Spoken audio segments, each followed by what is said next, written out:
Okay, we're going to look at our settings for our Zoom meetings so that we can all kind of be in sync. So first of all, this is Zoom on the browser. I'm not in the app. I'm going into my browser so I can change the settings.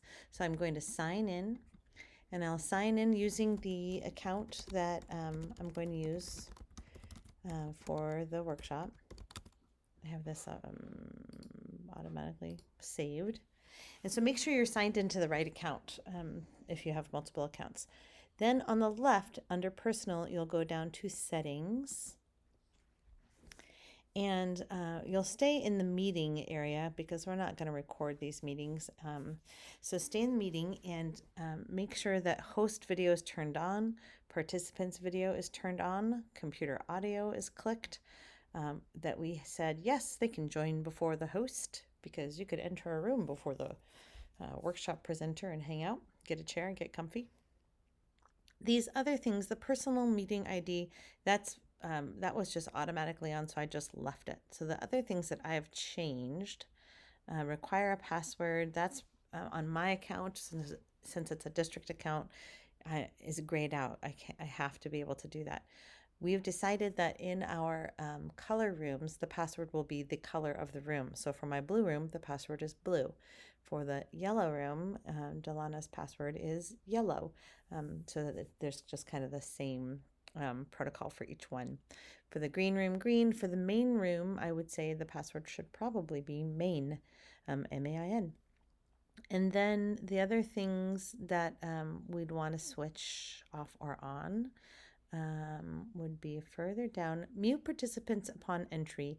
We want to click that on so that people know that they have to actively click on or off their audio. I'm not doing meeting reminders. In the meeting, we want to have chat turned on. I turn it off for my students, so I want to make sure it's turned on for this institute. And I also want to uncheck prevent participants from saving chat because I've discovered that even prevents myself from saving the chat. And I want to be able to save it in case something important gets said in there. Private chat turned on. We're all adults. We can let people have side conversations. Auto saving chats. I like to have them auto save chats. It will keep them in a Zoom file that it creates. The program will create. And then I like to have the sound notification when someone joins or leaves. It just goes ding dong. And I find that nice because I can forget who's in the room or if somebody's coming and going. It also helps me keep track if somebody leaves and they've lost connection or something. I can keep my eye out for their return or catch them up on something later. I've left file transfer on here in case we want to send things through the chat. It's not a bad idea at all. I don't do the feedback or survey windows. I click yes on the always show meeting control toolbar because I like to see the toolbar and so I can manage things. My show Zoom windows during screen share. If I show Zoom windows, then they are seeing my screen, but they're also seeing like my little gallery view of people or my chat window, and they don't necessarily. I have mine turned off because I'm sharing videos with our staff right now. Screen sharing, we want to have that turned on and let all participants be able to share their screen.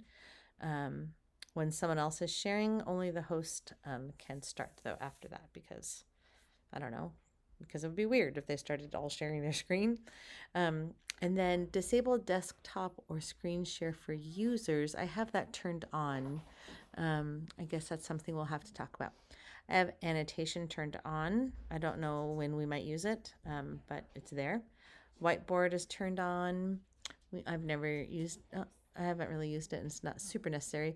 Remote control, I'm going to have that turned on. I actually used this the other day and someone was able to use their controls to control my screen and look for files and look for things and help me get my settings right. So that's actually really handy. So I would have that turned on.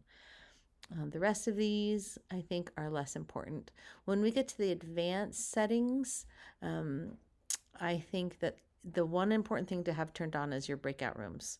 And then to allow hosts to assign participants to breakout rooms when scheduling, that's a good thing to keep checked too.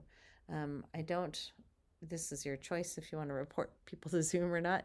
And the rest of these I have just left alone. Virtual background is on.